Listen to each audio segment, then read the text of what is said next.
It is Wednesday, the 24th of April. We are at Wonersh Community Village Comedy near Guildford in Wonersh. Never been there before. Hopefully, it's nice. Likely lots of white people. No, I'm joking. I need to stop doing that stuff. Not. Um, this is a another open spot, 10-minute open spot, which is great. In a community hall. Never been there before, but it's one of those kind of venues that I think you start to get into a bit more off the open mic. You go from pubs to community halls.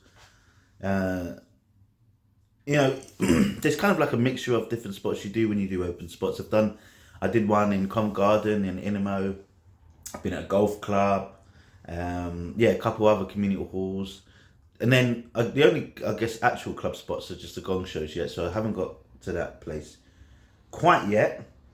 We're kind of like the first quarter into the year. I'm happy with where I'm at, but I must admit I'm in a bit of a, I don't know, bit of an in between place. Not sure what I'm doing. I've got about 2 weeks off. Well, I've got this gig here, which is the only gig I got this week, and then I've got a gig next week, which is a competition, which I might stick in another one just to kind of get myself prepared for it. But I'm just trying to have a bit of a break, reflect on kind of how things are going. I thought I was in a good place. I thought I was on the path to finding some new material. I've kind of realised that it isn't as strong as I'd like, which is a bit of a shame.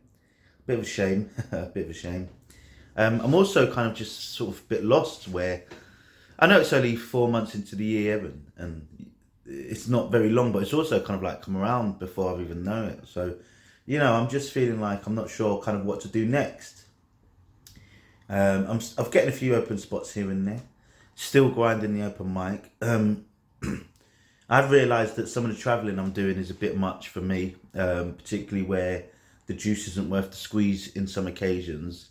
But that's what you got to do. There are places which are worth it, and there are some places which it's just a bit more challenging because it's 3-4 hours distance, and also costs me at least 60 to 70 pounds, and I'm not getting paid yet. And that stuff I have to consider because I ain't rich.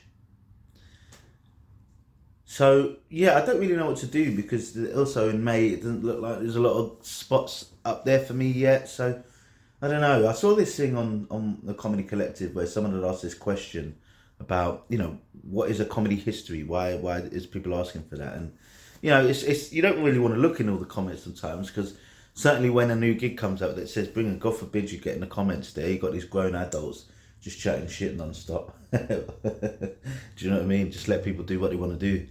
Relax, do your own night. But there were comments around, but you have to be somewhat mindful because there were people that do book gigs outside of London and saying that all they want is a good clip. And I have been thinking recently, I think it's about time I get some fucking headshots done, which I didn't want to do too early. Just one, it's not really my type of thing to sit there with a bucket on my head and a fucking brim up my arse being like, ooh, having a good time. I'm funny, what the fuck do you do? Why do stand-up comedians feel like they've got to, look like they're funny? I don't know. I'm not sure. But we'll see. I'll have to do it. Bite the bullet. It's part of the thing.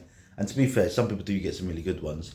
I just have to make sure that no one tries to throw some fucking baked beans at me as if that's kind of funny.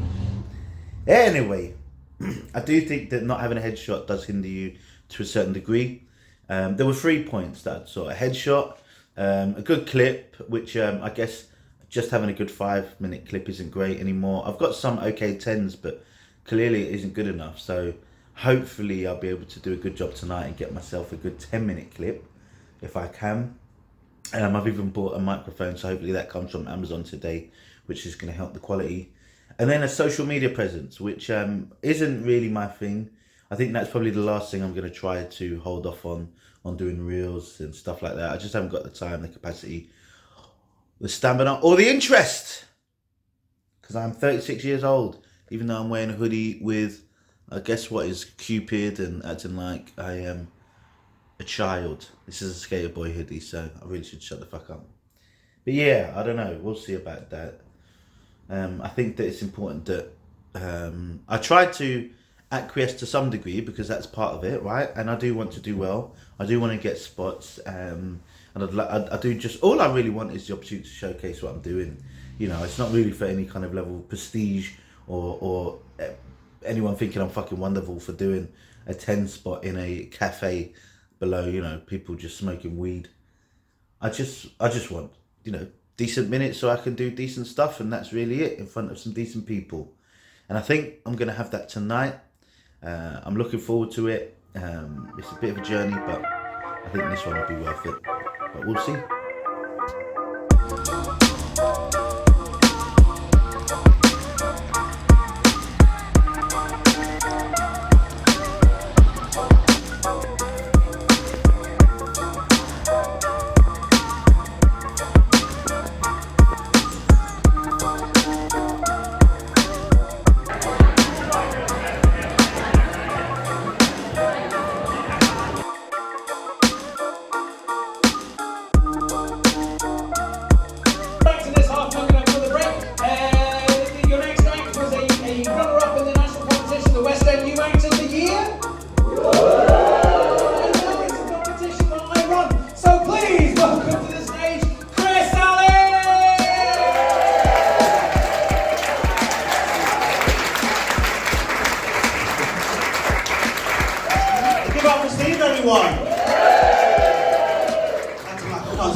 Maybe the token black guy, yes? I know she's saying that, but don't expect me to rap, alright? I ain't not that. Shut the fuck up. But, you know, I'm happy to be here, actually. To be honest, I'm just happy to be alive. You know, I got the train from, thank you, I got the train from London today. You know, I work in central London. Did anyone else see those 2 fucking horses? Fucking hell, Christ almighty. If no one saw these 2 horses, right, no one's seen the news, there was these 2 bloodthirsty, rampaging horses, like they were fucking 2 Godzillas, rampaging throughout London. Do you know what I mean? Fucking, no wonder everyone thinks Londoners are fucking soft. Do you know what I mean? I come from a heavily Irish area, right? I've got to get them 2 gypsies to fucking sort them horses out. Do you know what I mean? Fucking unbelievable, you know what I mean? But my man here with a West Ham top, you know what I mean? Stand by. Yeah, I'm a big football fan, me. Big football fan. Trying to become a medium-sized football fan, you know? Still holding on to that Christmas weight since I was 12. But, I don't know, you might have heard about this, right? The Premier League recently released this list of the most influential black people in football, right? So, you know, really good stuff. So players like Rashford and Saka, and the other one that missed. Guess what they called it? They called it the blacklist. I know. Look, outside of it being massively offensive, I just think it lacks creativity. So I mean, like, what are these idiots going to come up with next? The most influential Slovakians in football are calling the checklist. That was good. I get it. You're trying to recognise black people. But making a list of black excellence and calling it a blacklist is almost as bad as putting an all-black political party together and calling that party slave labour. Yeah, oh my God, do you know what I mean? Fucking hell. But, give me a cheer or something in the room. Did anyone in here grow up with like a bit of an annoying dad? Yeah. Must be nice. Fucking practically showing off at this point. No, I grew up with a single mum. Wonderful single mum. You know, growing up, she did all the typical things a dad would do, you know. We'd go and play football. She talked to me about girls, what she calls slags.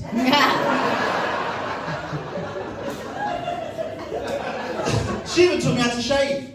You know, it's hard to get between those legs, but you know. Hey! We've all done it, right, eh? Alright, not just me, alright, fair enough. Something else about me is I grew up with a twin, so it's so nice having me twice. Or as my mum likes to say, 2 mistakes for the price of 1. Silly bitch. But when people see me and my twin brother together, right, they say I look exactly like him, which really pisses me off because I think he's fucking ugly. You know? But my twin brother's gay, right? But, you know, when he came out, it really wasn't a surprise, you know, because all the signs were there. You know, we used to play games as kids, right? We used to play doctors and nurses.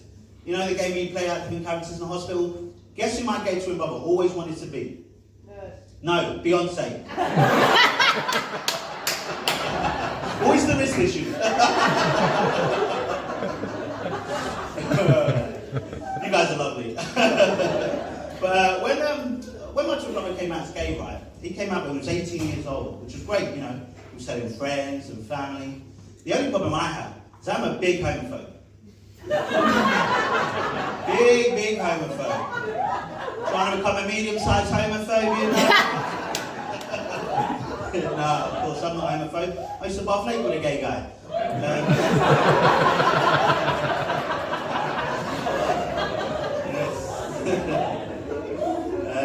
But you know, look, I started stand-up comedy almost 2 years ago, right? Which is crazy to think, because back then I actually had hope.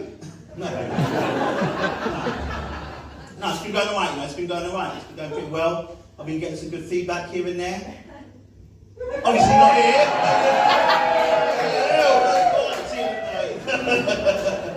The thing is, right, people have been coming up to me after gigs and saying, Chris, I really like your comedy, but it's just a bit too black. I know. What am I supposed to do? Joke like I'm a white person? I don't like skiing. What even is a quiche? Fucking eggy bread in my house. You know? I remember the first time someone came up to me after a gig and told me my comedy was too black. I almost spat the fried chicken out my mouth. I was so mad I just wanted to shake them. No, actually, the first time I heard that, I went home to tell my dad about it and I realised, oh, I haven't got one. Too black. Do you know what I mean? Fucking too black. Do you know what it is, right? In the last few years, I feel like people talk about privileges, right? And as a black person, we have privileges too. You know, we get to say things that white people don't get to say, right? And I think it's because of this, right? I heard this saying that not all white people are racist, but all racist people are white. Do you know who said that? Some black cunt. Look at Dancing Dave, he's fucking jigging right there. Yeah, you fucking get him. Yeah. Look, I'm a black guy, right? You know, and I was speaking to this vegan in Whole Foods who told me that me calling myself black is actually a self-identifying preference. I'll be honest, I've got no clue what they then was talking about. You see, because all my life, I thought I was born black and realised it was a preference.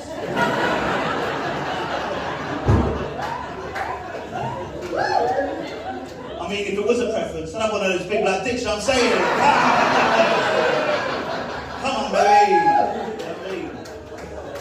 You know, my shit looks like 3 new potatoes just hold together. Do you know what? You guys have been absolutely wonderful. I've been Chris Ali. Thank you very much.